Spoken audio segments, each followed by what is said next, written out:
todos y todas. Soy Juanjo, presidente de la Federación de Daño Cerebral Adquirido de la Comunidad Valenciana. Nuestra entidad nació en 2010, impulsada por 3 asociaciones y con el objetivo de ser una herramienta de representación, cohesión y defensa de las personas con daño cerebral adquirido y sus familias.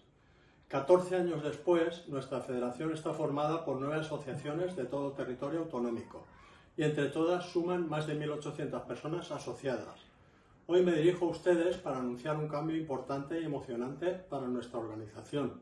Nos complace presentar nuestra nueva identidad de marca, alineada con la Federación Estatal.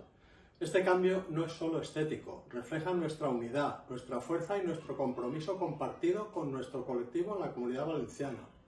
Bajo esta marca también queremos acoger toda la labor que desde nuestras entidades se está llevando a cabo para atender a las personas con daño cerebral adquirido y sus familias. Con esta nueva identidad renovamos nuestra energía para continuar trabajando juntos.